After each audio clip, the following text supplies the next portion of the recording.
ನಾಗೇಂದ್ರ ರಾಜೀನಾಮೆ ಗದ್ದಲಕ್ಕೆ ಕಲಾಪ ಬಲಿ 3 ದಿನ ಮುಂಚಿತವಾಗಿ ಅಧಿವೇಶನ ಅಂತ್ಯ ಬಿಜೆಪಿ ಅಹೋರಾತ್ರಿ ಧರಣಿ ಘೋಷಣೆ ಬೆನ್ನಲ್ಲೇ ಮೊಟಕು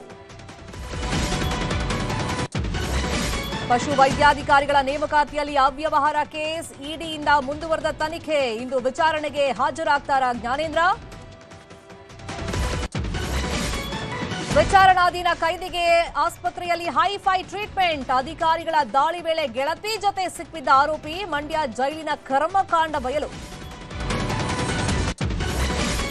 ನಟ ದರ್ಶನ್ಗೆ ಮಾಫಿ ಸಾಕ್ಷಿ ಆತಂಕ ಇಂದು ವಿಸಿ ಮೂಲಕ ಹೇಳಿಕೆ ದಾಖಲು ಮಾಡಲಿರುವ ಪ್ರದೋಷ್ ದಾಸನ ಕಾನೂನು ಹೋರಾಟಕ್ಕೆ ಹಿನ್ನಡೆ ಸಾಧ್ಯತೆ ರಾಜ್ಯದಲ್ಲಿ ಹೆಚ್ಚಾಯಿತು H1N1 ಭೀತಿ ಬೆಂಗಳೂರು ಬಳಿಕ ಹುಬ್ಬಳ್ಳಿಯಲ್ಲೂ 14 ಜನರಿಗೆ ಸೋಂಕು ದೃಢ ಎಚ್ಚರ ವಹಿಸಲು ಆರೋಗ್ಯ ಇಲಾಖೆ ಸೂಚನೆ